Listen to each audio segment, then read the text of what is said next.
하나님의 은혜가 여러분들 가운데 함께 하시기를 주님의 이름으로 축복합니다. 여기 나훔서는 우리가 좀 접하기 어려운, 그리고 좀 익숙하지 않은 그런 성경입니다. 우리가 좀 쭉 한 장씩 읽어가다 보니까 우리가 나훔서를 읽게 되었는데요.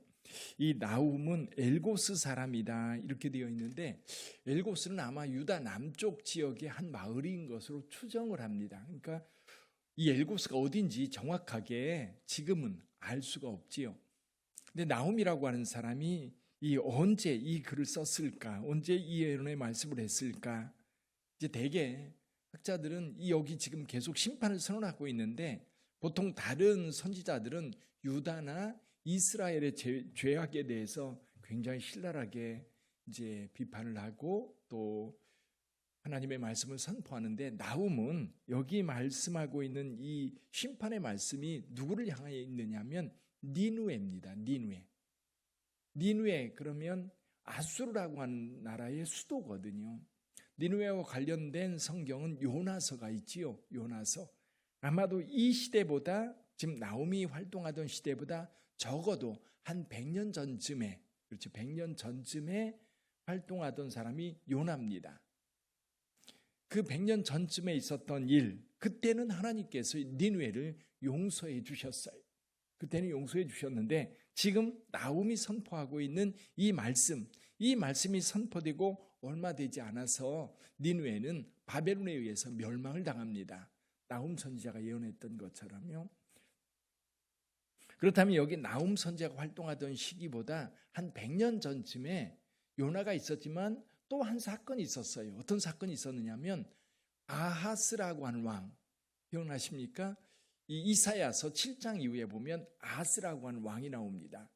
7장, 8장, 9장에 나오는 아하스라고 하는 왕이 나오는데, 이 아하스가 있을 때에 북이스라엘하고 아람이라고 하는 두 나라가 유다하고 전쟁을 일으키려고 연합을 해서 쳐들어옵니다. 이때 아하스가 너무 두려워서 누구를 끌어들여요? 아수르를 끌어들입니다. 아수르를 끌어들여서 아수르에게 우리 좀 도와다오. 그래서 아수르가 들어오면서 아람과 북이스라엘을 멸망시킵니다. 그게 이 시대보다 한 100년 전쯤, 기원전 722년에 있었던 사건입니다. 그리고 나서 그 이후에, 그러니까 아하스 이후에 아수르가 유다를 계속해서 지배했던 겁니다. 나라를 망하게 시킨 건 아닌데 이제 신화국가처럼 늘 지배하고 조공을 바치는 그런 관계였던 거지요. 그런 관계를 깨뜨렸던 사람 한 사람이 있습니다. 그게 누구냐면 히스기야예요. 히스기야가 이제 아수르의 지배로부터 좀 자유롭고 싶어서 좀 반항을 합니다. 그래서 사네립이라고 하는 이 이제 아수르 왕이 대군을 이끌고 이 유다를 침범하지요. 그래서 남유다의 대부분 지역을 다 점령하고 마지막 남은 성 하나가 있었는데 예루살렘입니다. 그 예루살렘 성을 점령하지 못하고 결국 이제 18만 명이라고 하는 군대가 다 죽임당하고 철수하게 됩니다. 그때 하나님께서 히스기야를 구원해 주신 사건이 기원전 700년쯤에 있었던 거예요. 북이스라엘이 망하고 한 20년 뒤쯤에 있었던 사건이거든요. 그리고 나서 시간이 지나면서 계속해서 아수르의 지배를 받는데, 히스기야의 아들이었던 므낫세가 55년 통치하면서 이 므낫세는 철저하게 아수르의 지배 속에 살아요. 아수르의 통치 가운데 있었던 겁니다. 그러다가 요시야라고 하는 왕이 세워졌는데, 이제 아수르가 좀 힘들어, 내부적으로 어려운 상황에 있는 동안 요시야는 아수르로부터 좀 자유를 얻어서 살아가려고 이제 먼저 개혁했던 게 뭐냐면 종교개혁입니다. 신앙개혁을 일으키려고 애를 썼는데, 그런 상황에서 지금 이 나훔이라고 하는 선지자가 이 아수르에 대해서 이야기를 하고 있습니다. 그래서 나훔 선지자는 그러면 요시야가 종교를 개혁하고 나라를 새롭게 하려고 할 때 적극적으로 지지했던 사람. 그러다 보니까 아수르라고 하는 나라가 여전히 위협적인 나라이지만 지금 계속해서 요시야를 격려하고 유다 백성들에게 그 나라 망할 거다, 걱정하지 마라, 염려하지 마라, 우리 하나님께서 그들을 망하게 시키고 그들로부터 우리를 자유케 할 것이다, 이야기를 하고 있는 거지. 이스라엘 백성들이, 유다 백성들이 하나님의 말씀을 듣고 완전히 깨어나서 하나님 앞에 거룩하게 세워져야 되는데, 아수르는 망했지만 유다는 하나님 앞에 온전하게 서지 못했던 것 같아요. 근데 요 시대, 나움이 활동하던 요 시대에 같이 활동을 시작했던 사람이 한 사람 더 있어요. 누구냐면 에레미야입니다. 이게 에레미야보다 조금 먼저 이제 예언을 시작했던 나훔 선지자. 이 나훔 선지자가 이제 아수르에 대한 심판, 니느웨에 대한 심판을 선언하고 있는데, 오늘 본문의 말씀에서는 그 심판을 선언한 하나님이 어떤 분인지에 대해서 먼저 이야기를 하고 있어요. 그래서 저와 여러분들이 신앙생활할 때에 그 하나님이 어떤 하나님인가 늘 마음에 새겨두어야 돼요. 심판하시면 심판의 하나님으로, 그 하나님이 어떤 하나님인지 두려워할 하나님으로 우리가 알고 있어야 되고요. 또 사랑을 베푸시는 하나님이면 그 사랑을 베푸시는 하나님께서 우리에게 어떻게 자비를 베풀고 어떻게 우리를 구원하고 어떻게 우리를 인도하시는지, 그 은혜를 우리가 늘 생각하면서 신앙생활 해야 되는 거죠. 그래서 나훔 선지자는 가장 먼저 그 하나님이 어떤 하나님인지에 대해서 먼저 선포하고 있습니다. 오늘은 나훔 선지자가 말하고 있는 여호와 하나님, 그분은 어떤 하나님인지 오늘 새벽에 잠깐 함께 나눕니다. 우선 우리 하나님은요, 여호와 하나님은 질투하시며 보복하시는 하나님이다. 무서운 하나님이죠. 우리 2절을 한번 다시 읽어볼까요? 2절 다시 읽어봅니다. 여호와는 질투하시며 보복하시는 하나님이시라. 여호와는 보복하시며 진노하시되 자기를 거스르는 자에게 여호와는 보복하시며 자기를 대적하는 자에게 진노를 품으시며. 아멘. 질투하고 보복하시는 하나님, 소위 말해서 그 하나님은 우리에게 두려운 하나님인 거예요. 여기 그 하나님은 죄에 대하여 얼굴을 붉히시는 분이다. 얼굴을 붉힌, 질투한다라고 하는 것이 얼굴을 붉히는 분이라는 겁니다. 우리가 죄 가운데 가장 큰 죄가 뭘까요? 죄 가운데 가장 큰 죄, 예수께서는 성령을 거스르는 죄 말씀하셨는데, 실제로 저와 여러분들에게 가장 큰 죄는요, 하나님을 하나님으로 인정하지 않는 죄입니다. 도덕적으로 우리가 죄를 범하는 것들도 사실 하나님을 하나님으로 인정하지 않으니까 나타나는 것이 도덕적인 죄들이거든요. 하나님을 두려워하지 않으니까 내 멋대로 살고자 하는 그런 마음에서 시작되는 거거든요. 하나님을 하나님으로 인정할 때에 우리의 삶이 질서가 잡히고, 뿐만 아니라 우리의 삶이 주 안에서 아름답게 펼쳐질 줄 믿습니다. 그런데 하나님께서는 이 하나님의 창조, 그리고 하나님의 사랑, 하나님의 섭리, 이런 것들을 통해서 우리의 은혜를 베푸시는데, 그 하나님을 인정하지 않는다? 사실은 말이 안 되는 거지. 이런 겁니다. 내가 태어나서 여기 있습니다. 장주섭이라고 하는 한 인물은 내가 이 땅에 태어날 때에 적극적으로 나를 이 땅에 태어나게 했던 부모님들이 계세요. 부모님들. 근데 그 부모님을 인정하지 않는 거예요. 아니, 당신이 언제 나를 낳았습니까? 그렇게 만약에 우리가 부모님에게 대든다면 그만한 불효는 세상에 없는 겁니다. 나를 낳은 부모는 어쨌거나 나를 있게 한 부모예요.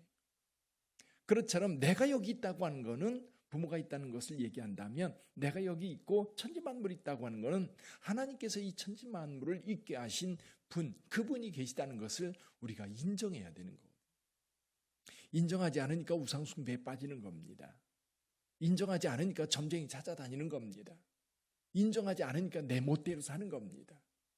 하나님께서 살아계시다고 하는 것을 우리가 인정한다면 우리는 그렇게 못 삽니다. 죄인들은, 악한 자들은 하나님이 없다 합니다. 하나님이 없으니까 그렇게 사는 거예요. 오늘 우리 시대가 지금 점점 그런 시대로 가고 있어요.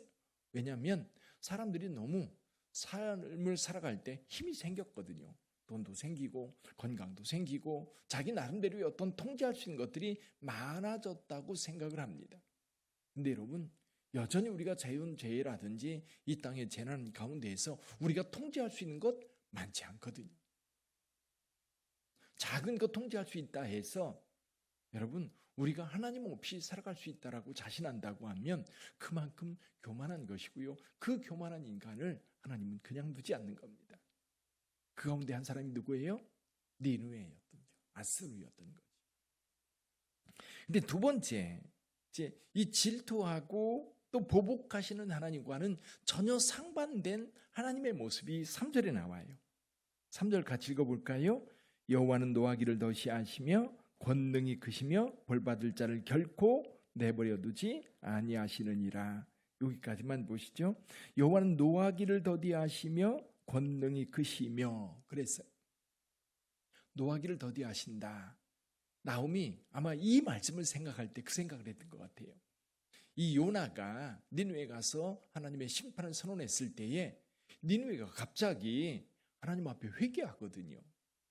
우리가 회개하면, 우리가 겸손하게 하나님의 은혜를 구하면 하나님께서 뜻을 돌이켜 우리를 구원하여 재앙을 내리지 아니할 줄 누가 알겠느냐? 니느웨 왕이 한 얘기예요.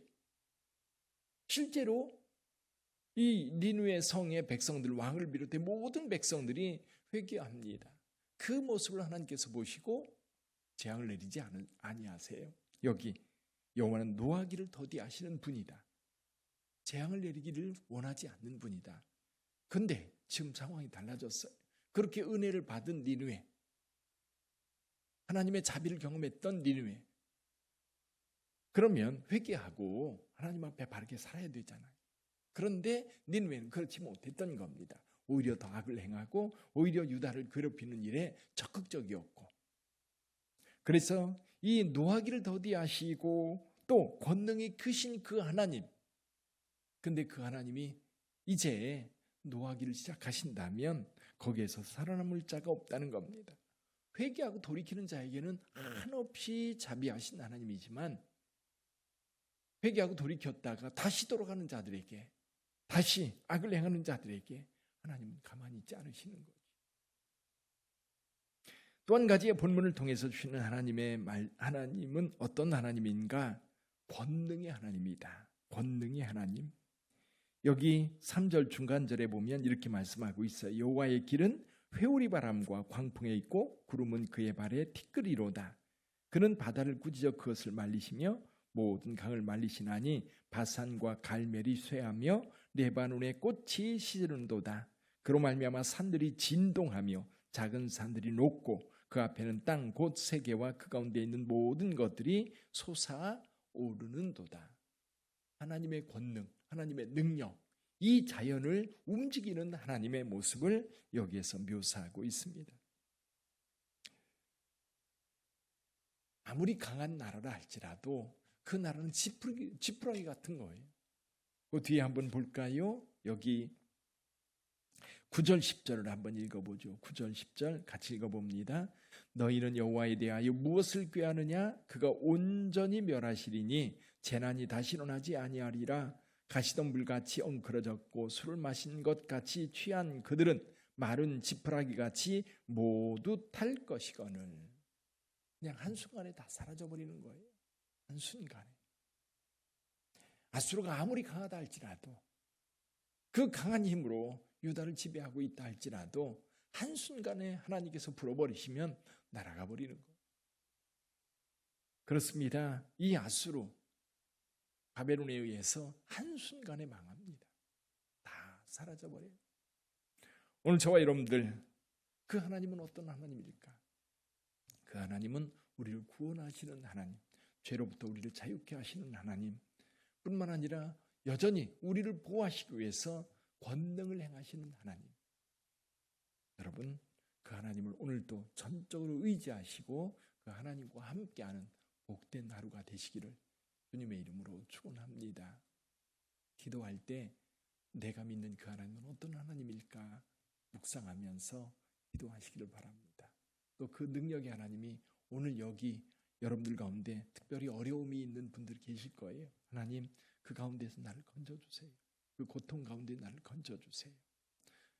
주님의 그 권능으로 우리 빛된 교회를 축복해 주세요. 우리 그 권능으로 우리 자녀들의 길을 열어주세요. 그렇게 그 전능하시며 권능의 하나님, 사랑의 하나님, 그 보복하시는 하나님, 그 하나님이 여러분의 하나님인 것을 온전히 의지하면서 기도하시기를 주님의 이름으로 축복합니다. 기도하겠습니다.